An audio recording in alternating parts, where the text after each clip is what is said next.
दोस्तों फिर आ गए three nice man, doctor Alok Kumar, doctor SKD, doctor Yogesh Rajurkar, doctor Yogesh Rajurkar आपके सामने फिर एक नई वीडियो लेके, है ना। यस, नई वीडियो लेके एक नए माहौल में, एक नई लोकेशन पे, और कैसा है कि और नए टॉपिक पर भी, नए टॉपिक पर। और कैसा है कि हर बार हम रेमेडीज़ लेते हैं, रेमेडी सिखा रहे हैं। कई बार कई लोगों के सवाल होते हैं, सर आप रूब्रिक कैसे, मतलब पेशेंट बोल देता है तो रूब्रिक कैसे कॉइन कर लेते हो, राइट, है ना। उसको नहीं, rubric- किसी की क्वेरी थी कि है ना सर आप लोग एक दवा में एंटर कैसे करते हो दवा, या कोई रेमेडी कैसे पहचान जाते हो, हाँ मतलब एंटर कैसे करते हो, शुरुआत में कैसे समझ में आता है कि हाँ चलो वैसे एक बहुत तरफ जाना ये है। बहुत एक इम्पॉर्टेंट क्वेश्चन है। ये केस टेकिंग का एक बहुत महत्वपूर्ण पहलू है। कई बार ऐसा होता है कि पेशेंट्स आते हैं और अगर बहुत पॉलीक्रेस्ट या बहुत कॉमन प्रेजेंटेशन नहीं है तो हमें दवा समझ अंत तक नहीं आती है। सही है, सही है। ये कदापि मत समझिए कि हम लोग बहुत बड़े होम्योपैथिक डॉक्टर्स नहीं, हैं। नहीं, नहीं, कोई कोई भी पेशेंट 30 आता मार्का है, नहीं है। कोई भी 30 मार्का नहीं है। तो ऐसी स्थिति में कभी कभी ऐसा होता है कि आप सिर्फ यूं बैठ के सोचते रहते हो, या आपकी अंदर की स्थिति में रहोगे, यार कर क्या रहा है, क्या बोल रहा है, क्या बोल रहा है, कुछ समझ में नहीं आ रहा है। समझा में नहीं आ रहा। तो ऐसी स्थिति में अपने पास में कुछ ऐसे औजार होने चाहिए बिल्कुल, जिनको हम अच्छे से इस्तेमाल करके एक वेपन बना करके रेमेडी तक कम, अगर रेमेडी तक ना पहुंचे तो कम से कम एक ऐसा सिग्नल मिल जाए, एक एक एक Rubric। एक रे ऑफ क्या लाइट होता है मिल ना, जाए। लोग कैसा होता है ना, अपनी होम्योपैथी में 6000 मॉलिक्यूल्स है, बिल्कुल। तो इतना बड़ा समंदर है, तो किस तरफ जाना है, कैसे समझ में आएगा। 6000 अगर रेमेडीज हैं तो 60,000 टाइप के लोग हैं। तो इसमें होता है ऐसे कि कुछ केस चल रही है, 10-15 मिनट हो गए, 20 मिनट हो गए, पेशेंट बताते जा रहा है, हमें अब कुछ क्लू नहीं समझ में आ रहा है किस डायरेक्शन में जाना है यस। ना।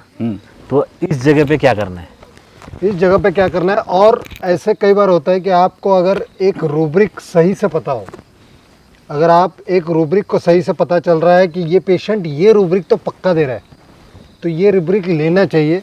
और फिर आप अगर उस रूब्रिक के रेमेडीज समझ रहे हैं, जैसे क्रेडुलस हमने अगर लिया है, तो अगर आपको क्रेडुलस पता है और अगर वो क्रेडुलस गिरी आपके सामने कर रहा है, तो आप पता चलेगा कि हाँ ये क्रेडुलस है, तो क्रेडुलस में से ये 5 बंदे हैं, इन 5 में से ये है, ये है, ये है। तो ऐसे करके आप कम से कम नज़दीक पहुंच सकते हो। एक क्लू आपके सामने मिल जाता है। बिल्कुल। तो अभी हम आपके सामने प्रस्तुत कर रहे हैं एक फैंटास्टिक रूब्रिक, ऑब्जेक्टिव रीजनेबल। तो थोड़ा सा Objective, ऑब्जेक्टिव रीजनेबल चालू करने के पहले एक चीज़ और है जो बहुत महत्वपूर्ण है, क्योंकि ये जो भी हम तीनों लोग शेयर करते हैं वो हमारी लाइफ से रिलेटेड है। हम उसमें से कुछ भी आर्टिफिशियल नहीं डाल रहे हैं, वो हमारे क्लिनिक से होता है, हमारे लाइफ के एग्जाम्पल से हमारे होता है, एक्सपीरियंस है, हमारे एक्सपीरियंसेस से होता है। तो जब हम लोग एचएचएफ में आए तो जैसे जैसे हम लोग की थोड़ी बड़ी जो ग्रोथ हुई है उसके पीछे बहुत सारी चीज़ें हैं। उसमें मैं कुछ चीज़ें शेयर करना चाहूँगा। जब आप पढ़ाई करते हैं तो पढ़ाई आप किस लिए कर रहे हैं कि भाई हम केस सॉल्व कर सकें और अच्छे होम्योपैथ बन सकें, करेक्ट ना। लेकिन उसके पीछे, that's the tip of the iceberg, उसके पीछे क्या क्या है। आपका रूब्रिक का नॉलेज अच्छा होना चाहिए, आपको मटेरिया मेडिका का नॉलेज अच्छा होना चाहिए, आपको इंग्लिश के शब्द, अगर इंग्लिश आप बोल नहीं पाते कोई प्रॉब्लम नहीं, लेकिन इंग्लिश के जो शब्द हैं वो हमारी मातृभाषा में उनका क्या मतलब है और उसको हम डेली किन किन तरीके से यूज़ करते हैं, जिससे कि वही भाषा लेकर के जब पेशेंट बोलता है तो आप इमीडिएटली उसको रूब्रिक्स में कन्वर्ट कर सकते हैं। ये एक सुपरफिशियल चीज़ बताई, लेकिन उसके पीछे क्या है, उसके पीछे बहुत मेहनत है।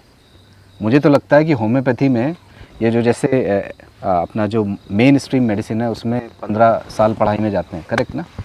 होम्योपैथी में 50-60 साल जाते हैं।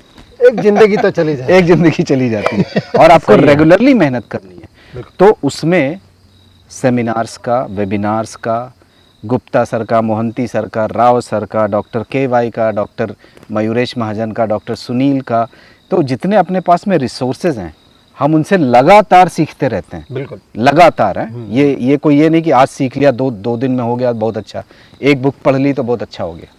तो हमको लगातार सेमिनार्स और वेबिनार्स, क्योंकि आज जो हम सीखते हैं कल उसको भूलते भी हैं और हमको उसको फिर से रिजुविनेट करना है, फिर से रिवाइज करना है। या तो फिर हम जो 3 साल पहले 4 साल पहले जानते थे उसके मुकाबले आज जो जानते हैं उसका पिक्चर ही कुछ अलग है। यस, तो हमारे ज्ञान में इजाफा हुआ है। इजाफा हुआ है और उसका पिक्चर ही कुछ अलग हुआ है। तो इसलिए कभी ये मत समझना कि ये जो पिक्चर देख रहा हूँ, ये जो मुझे पिक्चर पता है इस रूब्रिक का, यही होता है। यस, ऐसा नहीं है। आपका और ज्ञान बढ़ेगा, उसके पीछे का और उसका व्हाय पता चलेगा, उसकी वैन पता चलेगी, उसका व्हाट पता चलेगा, तो और वो रूब्रिक पक्का होगा। तो ऐसे आपका नॉलेज बढ़ना चाहिए। जैसे हमारा हुआ है वैसे हम आपको वीडियोस में बना के बता रहे हैं। आप सुनिए, आप यूज करिए और अपने एक्सपीरियंस से और सीखिए। होम्योपैथी बहुत आगे ले जानी है हम सबको, है कि नहीं? यस, बिल्कुल। तो सबसे पहले 2 शब्द है इसमें, एक है ऑब्जेक्टिव और एक है रीजनेबल। सबसे पहले ऑब्जेक्टिव। ऑब्जेक्टिव को अगर हिंदी में कहना चाहें तो हिंदी में हमारे हिंदी विशेषज्ञ बताएंगे ऑब्जेक्टिव का मतलब क्या है। अगर आपको पता हो तो आप भी बताओ अच्छे से। बताओ। ऑब्जेक्टिव एक उद्देश्य होता है, उद्देश्य, है ना? उद्देश्य। एक क्लियर कट एम होता है, जिसके पीछे जो दूसरा शब्द है वो रीजनेबल है। रीजनेबल। रीजनेबल को हिंदी में हमारे मराठी में वाजिब, वाजिब, हैं? वाजिब बोलेंगे। वाजिब बोलेंगे, करेक्ट, वाजिब। क्योंकि जब सुनील घोड़के हमारे सीनियर है जिनसे हम सीखे हैं, ये रूब्रिक अगर सुनील घोड़के से आप अगर कभी सीखो तो छप जाएगा, छप जाएगा, पूरा ठुक जाएगा दिमाग में। क्योंकि उनका लेक्चर आप जब भी अटेंड करोगे तो वो पूरा ऑब्जेक्टिव रीजनेबल ही होता है, बिल्कुल शुरू से लेके अंत तक। लेक्चर ही ऑब्जेक्टिव रीजनेबल होता है। तो उनसे कभी ऑब्जेक्टिव रीजनेबल सीखिएगा, दीवाने हो जाओगे आप। यस, तो ऑब्जेक्टिव रीजनेबल हम भी उनसे सीखे हैं। तो हम जितना समझ सके, हम जितना जान सके, हम आज इस वीडियो में कोई रेमेडी की बात नहीं करेंगे, बस ये समझेंगे कि इस रूब्रिक को लगाना कैसे। यस, कि और ये दूसरी चीज़ रूब्रिक की कब है ना, लागू है। हाँ, और वो एक चीज़ है। और जैसे कुछ क्वेरीज होती है ना कि काफ़ी लोगों को समझ में नहीं आता कि इस केस में कहाँ जाना है। हाँ, बहुत सारा बात हो चुका है, पेशेंट ने बहुत सारी चीज़ें बताई है, लेकिन उसमें से क्या पकड़ना है, क्या कंसिडर करना है और क्या उसमें से कंसिडर नहीं करना है, ये बहुत ज़्यादा कन्फ्यूजन सबके मन में चलता है। बिल्कुल। तो ये शुरुआत है। तो जैसे कि ये एक एग्जांपल है, ऐसे कई सारे एग्जांपल्स आगे हमारे वीडियोस में आने वाले हैं। बिल्कुल। तो बहुत सारे पेशेंट है ना, बताते हैं, काफ़ी सारी स्टोरी बताते हैं, पूरी पिक्चर बताएंगे, ये चीज़ बताएंगे, वो चीज़ बताएंगे। तो उसमें से ना क्या होता है कि काफ़ी बार जो पेशेंट का हाउ होता है, किस तरीके से बता रहा है, किस लहजे से बता रहा है, लहजा क्या Right? बात है।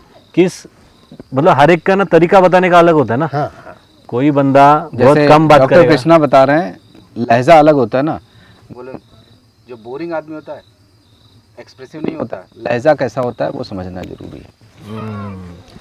और जो मेरे जैसे इंटरेस्टिंग आदमी होता है, और अरे लहजा जो होता है ना, मतलब ये जो इनका तरीका होता है ना, वाइवाशियस, मतलब इतनी सारी एनर्जी होती है उसमें, इतने सारे हाव भाव होते हैं। 2-4 आदमी मतलब ये ऐसे मतलब वर्ड्स कम निकलते हैं, लेकिन 4 बार हाथ ऐसे हो जाते हैं। कुछ लोग कमेंट बॉक्स में आते हैं, सर थोड़ा हाथ थोड़ा कम हिलाइए, क्योंकि दूसरे स्पीकर्स का चेहरा दिखता ये है। तो इससे जैसे ये चीज़ है ना, तो ऐसा कोई अगर पेशेंट आपके सामने कर रहा है तो आप कम्युनिकेटिव या फिर वाइवाशियस आप कंसीडर कर सकते हो। कंसीडर कर सकते हैं, ले नहीं सकते हैं। हाँ, कंसीडर कर सकते हो, इट्स क्या कहेंगे, एक पजल सॉल्व करने का एक कॉइन हो सकता है साबित आप। क्योंकि हर कोई चीज़ बोलते हैं ना, जो हर कोई चीज़ जो ग्लिटर करती है वो सोना नहीं होती। Yes. लेकिन ग्लिटर करती है वो सोना हो सकती है। हो सकते। तो आपको वो कंसिडर करना है। वैसे ये आज का जो ये सेशन है ना, इसमें ना क्या होता है, कई सारे लोग होते हैं ना, वो इस तरीके से बात करते हैं, मतलब वो अपनी स्टोरी जो बताते हैं ना, तो वो बातें जो है ना उनकी, उसका एक तरीका होता है जो हम आज समझने वाले हैं। यस। तो पॉइंट पे आइए, 10 मिनट ऐसे ऑब्जेक्टिव रीजनेबल एग्जाम्पल दे दे। यस। सबसे पहले common ऑब्जेक्टिव remedy। रीजनेबल अपने को समझ में आया है कि उसका उद्देश्य ये होता है कि वो वाजिब बात करे, है ना। Correct. कि वो जो बात कर रहा है वो वाजिब है और वो आपको यहाँ पर पटती है या तो फिर आपको लगता है कि बात तो सही कर रहा है। ये अंदर का फील आएगा जब भी पेशेंट इस रूब्रिक को आपके सामने व्यक्त करता है, एक्सप्रेस करता है, आपको भी लगेगा कि यार बात तो सही बोल रहा है ये, करेक्ट ना। अभी जैसे फॉर एग्जांपल सीपिया की लेडी अगर आपके पास में आती है तो सीपिया का जो objective reasonable, just for an example, वो कहीं ना कहीं डोमेस्टिक चीज़ों से रिलेटेड होगा। डॉक्टर साहब, मैं अगर ठीक नहीं रहूँगी तो बच्चे को खाना कौन देगा? वो तो ऑफिस जाते हैं, उनका टाइम है 10 से 5 का, वो बेचारे कैसे खाना बनाएंगे? बिल्कुल। तो मेरा ठीक होना तो बहुत ज़रूरी है ना। अगर आपने उससे पूछा कि चिंता क्या है? हाँ, चिंता क्या है, क्या चीज़ है जो आपको परेशान कर रही? सर यही है, जो पैर में मेरे जो दर्द बना रहता है उसकी वजह से मैं किचन में खड़ी नहीं हो पाती हूँ ज़्यादा देर तक। खड़ी नहीं हो पाऊँगी तो भी खाना कैसे बनाऊँगी? सर आप सोचो हमारे घर में मैं अकेली हूँ जो सारी चीज़ें देखती हूँ, और कोई औरत है ही नहीं जो कि खाना बना सकती, सबको रेडी करा के स्कूल भेज सकती है। तो आप सोचो अगर मैं ही ये घुटने के दर्द की वजह से चल नहीं पाऊँगी तो कैसे होगा? कौन करेगा फिर?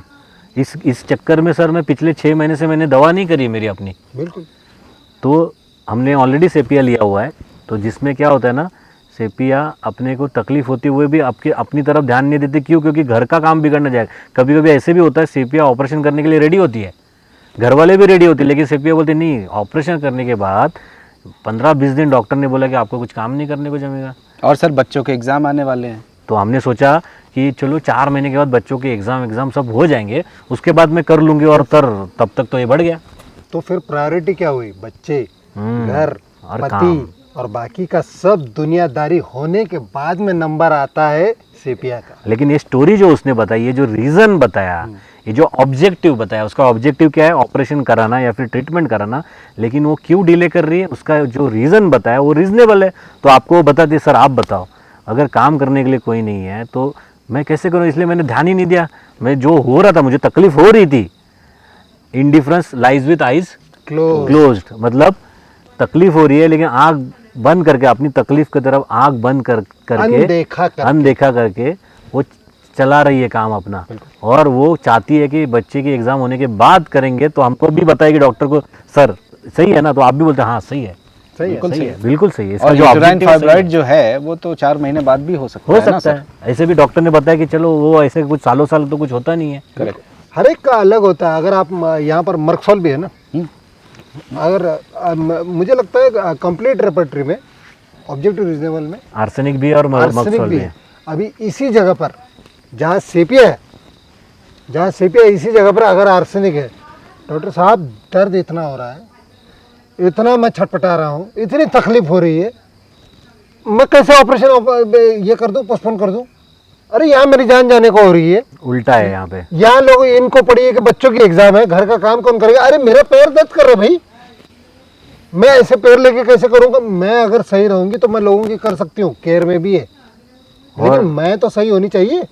और मैं नहीं सही रहूंगी तो इधर खुद की पड़ी है। और सर जो अभी का जो दर्द है वो मैनेज हो जाए, बाद में ऑपरेशन होता रहेगा ना। अभी तो दर्द से ज्यादा तकलीफ हो रही है। कम से कम दर्द तो कम करो, दर्द तो एटलीस्ट कम करो, बाकी का चलने दो। और आर्सेनिक में क्या होता है, बाकी के लोग हैं ना, हमेशा उसके सामने कभी कभी उसके सामने भी बोलते हैं सर बहुत चिड़चिड़ करता है, बहुत चिड़चिड़ करता है ये बंदा। तो आर्सेनिक उधर ही बोला है, सर चिड़चिड़ नहीं करेंगे तो क्या करेंगे? आप बताओ, अभी इतनी तकलीफ हो रही है, ये सारा काम ताम ऑफिस में से आना है, सब काम करके ख़त्म करके आना है, घर पे आता हो तो ये दर्द चालू होता है इतना, और उतने में ये चालू हो जाएंगे, ये नहीं लाया, वो नहीं लाया, ये टीवी वो टीवी, तो चिल्लाऊंगा नहीं तो क्या करूँगा? आप बताओ। और फिर थोड़ा सा हंसेगा वो, और अपनी जो चीज़ें है ना थोड़ा छुपाने की भी कोशिश करेगा। इरिटेबिलिटी थोड़ी सी स्माइल से हाइड करके आर्सेनिक है, हाइड करेगा और बताएगा कि आप बताओ गुस्सा लाजमी है कि नहीं? पक्का। तो आपके अगर पैर में दर्द हो रहा है, आपका नहीं दिमाग खराब होगा? तो आप भी बोलोगे हाँ यार होता तो है। तो ये आर्सेनिक की भी है। तो जहाँ पर भी आपका सर, जरूरी नहीं कि सामने ऐसे, बट मेटाफोरिकली अंदर से हिले, सही तो बोल रहा है यार ये, तो वहाँ पर ऑब्जेक्टिव मतलब वो काफ़ी बार पेशेंट बोलेगा, जो उसका रीज़न बताएगा, जो उसका ऑब्जेक्टिव है उसका रीज़न बताएगा। जैसे बेलाडोना का एग्जांपल दे दो। बिल्कुल, बेलाडोना है ना, अभी बोलेगा सर देखो मैं वो बंदा तो हो नहीं कि इतना सब ताम झाम करूँ, इतना सब कौन करेगा सर, अभी ये भी करना है, वो भी करना है, ड्यूटी भी देखना है, घर का भी देखना है, सब करना है, उसमें से जाके ट्रीटमेंट के लिए और कहाँ से देखूं? बताओ है। अभी ये बोल रहे ट्रीटमेंट के लिए जाके वहाँ पर 2-4 दिन का जो अपॉइंटमेंट लो, फिर वहाँ पर 4 घंटे रुको। अरे छोड़ो यार, नहीं मतलब समझ रहे हो ना आप डॉक्टर साहब। और आप उसको पूछोगे अरे 4 महीने से तकलीफ है आपको, है। कोई डॉक्टर को दिखाया नहीं? अब मैं घर पे तो थोड़ा सा वो पेन किलर ले लेता था सर, उससे चल रहा था ना। और सर वो क्या पिछले साल भी ऐसे ही हुआ था ना, है। तो डॉक्टर ने वो पेन किलर ही दिया था है। और वो एजिथ्रोमाइसिन आती ने वही दिया था, तो मैंने वो ले ली केमिस्ट से।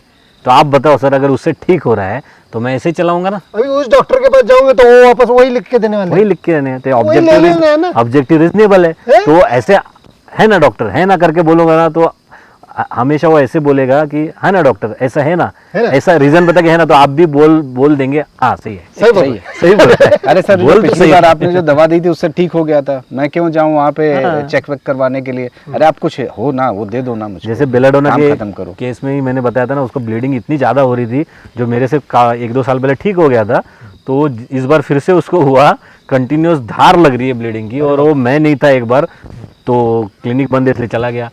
कुछ बाद में उसको कुछ टाइम नहीं मिला, बाद में उसको अपॉइंटमेंट नहीं मिला, उसको भी appointment। और 10-15 दिन तक उसका ब्लीडिंग हो के वो पूरा थक गया पूरी तरह से, और उसको तकलीफ ज़्यादा होने लगी, एकदम वीकनेस की वजह से गिडीनेस चालू हो गया।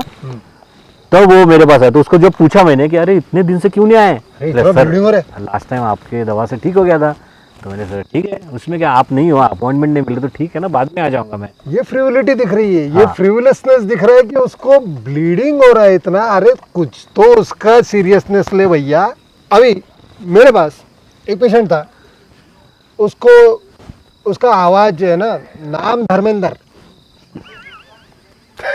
नाम धर्मेंद्र, और होता क्या तो तकलीफ आवाज बैठ जाती थी। डॉक्टर साहब मेरे को ना बुला रहे, धर्मेंद्र सही से बोल रहे, नहीं मेरे ना आवाज बैठ गई सर। आवाज हेमा वाली नहीं।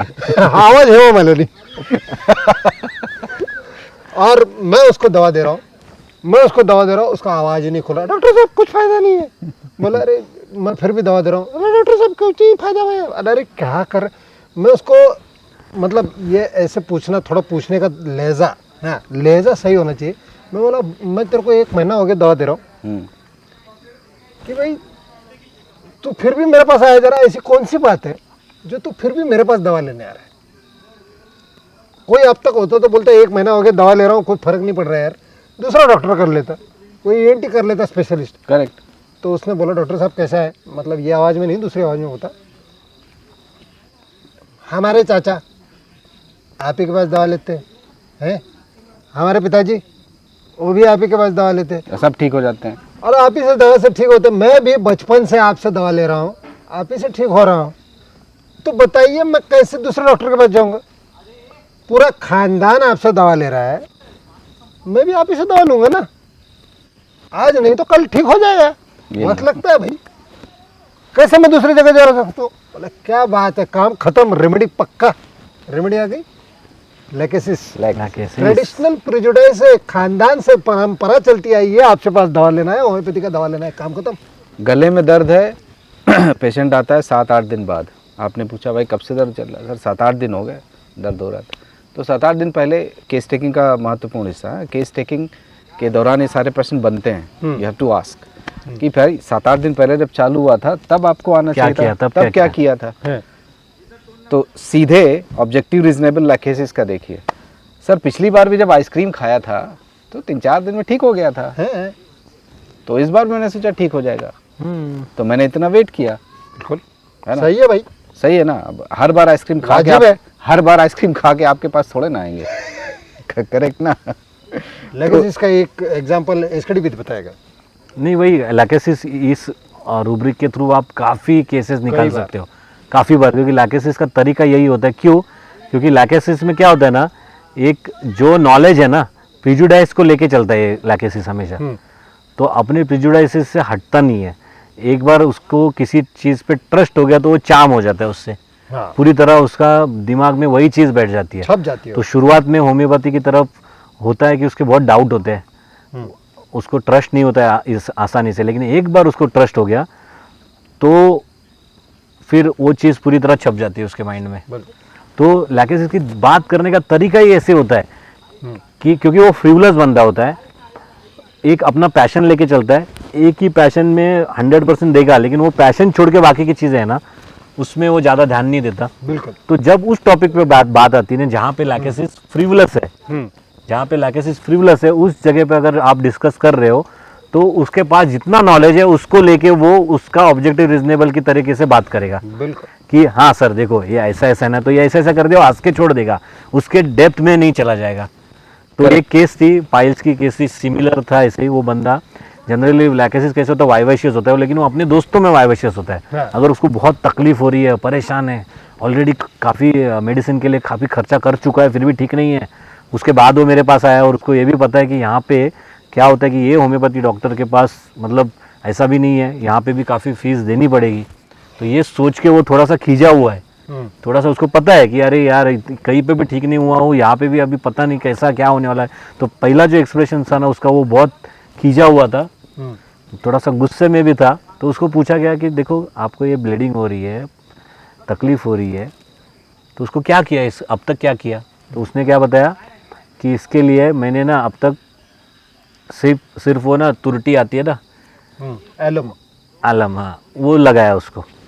तो ये क्यों ऐसी चीज़ें क्यों करता है लैकेसिस? जैसे योगेश ने बताया, ट्रेडिशनली जो चीज़ें चलती आती है ना, खांसी हो गई तो लैकेसिस हमेशा अदरक हल्दी ये सब चीज़ें, ये सब घरेलू नुस्खे होते हैं ना, सालों से वही सालों से चल रहा है। तो वो जो नॉलेज है ना उसके बलबूते भी चलता है लैकेसिस, वो प्रिजुडाइज लेके चलता है, ट्रेडिशनल प्रिजुडाइज। और सिर्फ प्रिजुडाइज में आर्सेनिक और लैकेसिस दोनों ही है। तो ये चीज़ें करते, तो ऐसी चीज़ें करते हैं लैकेसिस। और उसको पूछा गया क्यों ऐसा, तो वो बताएगा ये सालों हमारे घर में ऐसे होता है, हमेशा ठीक होता है उससे। इन्फेक्शन के लिए वही होता है ना, इन्फेक्शन तो उसी से क्लियर होता है ना। अरे हल्दी में तो एंटीबायोटिक हाँ, तो ऐसा हुआ। तो उसके बाद उसको पूछा गया कि तुम्हारे ना तुमको टेंशन क्या हुआ बताओ, ये कुछ महीनों में ना तुमको टेंशन क्या हुआ? तो वो इतना ना उस प्रिजुडाइज को लेके चल रहा था, तो वो ट्रस्ट नहीं कर रहा था मेरे ऊपर।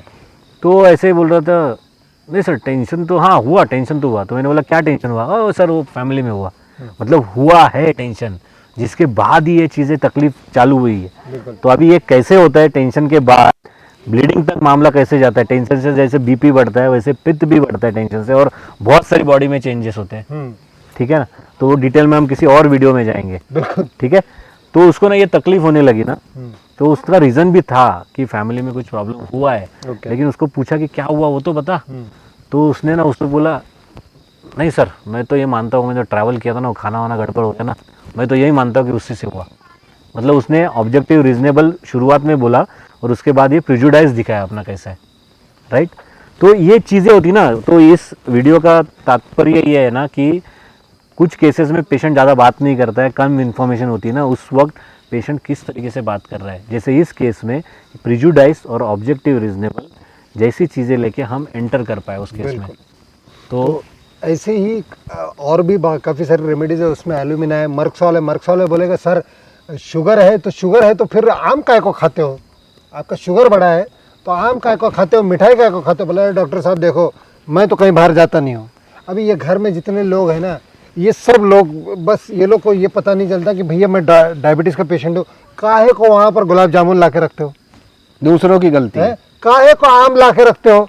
उनको पता है कि भैया मेरे को मीठा पसंद है, मुझे गुलाब जामुन पसंद है। अभी गुलाब जामुन का पूरा कटोरी पड़ा रहेगा फ्रिज में, मैं नहीं खाऊंगा।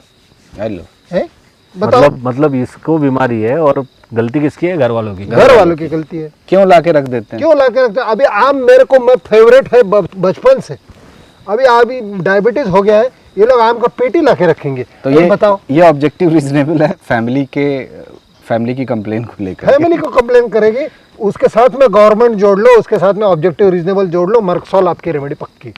अभी अनदर रेमेडी नेट्रोम्योर बहुत ही कॉमन है। जब भी नेट्रोम्योर की पेशेंट आपके पास में आते हैं, ऑब्जेक्टिव रीजनेबल एक बहुत महत्वपूर्ण रूप बन सकता है एंट्री के लिए। बिल्कुल। डॉक्टर साहब, जिस जगह पे लोग आपकी इज्जत ना करें वहाँ पर जाने का क्या मतलब है? क्या मतलब है? और रोकने का मतलब एक है ना बहुत कॉमन नेट्रोम्योर की लाइन में बताता हूँ आपको। सर एक बताओ, अभी सर MBA किया है, हाँ शादी के पहले 2 साल जॉब भी किया है, अभी ये बच्ची की वजह से जॉब छूट गई। जब से ये बच्ची 6 महीने की होगी, 1 साल से, तब से मैं हस्बैंड को बोल रही हूँ कि चलो हम देखते हैं ऐसी जगह पे जहाँ पे मुझे मतलब सर मेरे जॉब का मतलब आप बताओ सर ये MBA करके फ़ायदा क्या है? फिर काय के लिए MBA किया? मॉम डैड ने इतना खर्चा किया है, ये क्यों किया है? फिर अगर घर में बैठने के लिए, लंगोटी बदलने के लिए किया है बच्चे का है? बताओ, तो ये कॉमन डायलॉग है ना, आपको नाइट्रमूर के केसेस में मिलेगा कि मैंने जो पढ़ाई की है, इतनी सारी पढ़ाई करके मैंने एक बोलते हैं ना एक रुतबा, वो डिग्निफाइड पोजीशन हासिल की थी, उसका क्या फायदा? उसका क्या फायदा? अब मैं घर पे बैठ के क्या कर रही हूँ? बर्तन मांज रहे हो, ये हाँ? क्या मतलब नहीं। तो ये इस तरीके का ऑब्जेक्टिव रीजनेबल आपको नाइट्रमूर का मिलेगा। और कुछ एल्यूमिना एक रेमेडी है जो भी ऑब्जेक्टिव रीजनेबल है, जो सिलिका है। प्लेनली सीधा बता देती है कि डॉक्टर साहब मेरे को होम्योपैथी पे विश्वास नहीं। अभी मेरे पापा ने कह दिया कि भैया जाओ उधर जाके दवा ले लो, होम्योपैथी से ठीक होता है, पाइल्स के लिए होम्योपैथी अच्छा है, तो इसलिए मैं आई हूँ। लेकिन मैं आपको सच बात बता दूँ तो मुझे होम्योपैथी पे विश्वास नहीं है, तो मुझे नहीं लगता इसे आपकी दवा से मुझे ठीक लगेगा। जब आदमी को विश्वास तो होना चाहिए कि भैया इससे आराम होगा, लेकिन जब विश्वास ही नहीं है तो मैं आपको सच बता दे रहा हूँ, the truth telling the plain. Yes, and a very dry fellow. Dry fellow, आप ही की बुराई आप ही के मुंह पे कर दिया कि आपकी होम्योपैथी बकवास है, और मेरे को नहीं लगता है तो नहीं लगता है भैया। मैंने कभी देखा नहीं है कि वो ठीक करती है, मैंने कभी आपके होम्योपैथी से कभी कुछ बहुत टाइम होता है ठीक ही नहीं होता है, मैंने कभी देखे नहीं है, तो मेरे को कैसे विश्वास होगा बताओ? अरे तुम मेरे ही सामने बता रही, मैं होम्योपैथी डॉक्टर हूँ यार, ऐसे तो तो एल्यूमिना हम लोग शायद डिटेल में लेंगे। एल्यूमिना और के एक मैं सबको एक क्या बोलते हैं होमवर्क देते हैं हम लोग, काम करते हैं। देखो रूब्रिक तो काफ़ी बड़ा है और भी रेमेडीज़ है, लेकिन हमारा पर्पज़ ये था कि कुछ केसेस में हमें एंटर कैसे करना है, रास्ता कैसे ढूंढना है। जैसे ऑब्जेक्टिव रीजनेबल एक रास्ता हो सकता है, वैसे हमने और सारी रेमेडीज़ में भी और सारे रास्ते बताए हुए हैं। तो आपको अभी क्या करना है, ऑब्जेक्टिव रीजनेबल अगर मिला है तो आपको देखना है, इसको कंपेयर करके लैकेसिस है, नाइट्रमूर है, बेलाडोना है, मर्क्सॉल है, आर्सेनिक है, क्या है देखना है, सेपी है, कहाँ पर क्या देखना है। सपोज आपको आप कॉन्फिडेंट हो कि ना ये ऑब्जेक्टिव रीजनेबल ही है, लेकिन ये सारी रेमेडीज नहीं कुछ और है, तो हो सकता है कि आप ऑब्जेक्टिव रीजनेबल की और रेमेडी देके आप खुद एक्सप्लोर करो। ठीक है, तो मेरे ख्याल से हमें आई सपोज ये इतना बस एक ऑब्जेक्टिव रीजनेबल की आपको झलक दे दी कि आपको आइडिया आ जाए ऑब्जेक्टिव रीजनेबल क्या होता है। बस आप इसको यूज करिए, पूरे रूब्रिक लेने का ये नहीं था, बस आपको ऑब्जेक्टिव रीजनेबल समझाने का ये था। ओके, तो इससे ज़्यादा अगर हम लोग बोलें तो रीजनेबल नहीं होगा, इतना काफ़ी है, ठीक है ना। तो हमारा ऑब्जेक्टिव पूर्ण हुआ, इतना ही रीजनेबल ऑब्जेक्टिव है हमारा। ठीक है ना। और आगे और भी कई सारे रूब्रिक्स एक्सप्लोर करते रहेंगे, बिल्कुल जर्नी चलती रहेगी। मजे पिक्चर करेंगे। अभी बहुत सारी बाकी है। दिल दोस्ती होम्योपैथी चलती रहेगी। Bye bye. Bye bye. Bye bye, see you.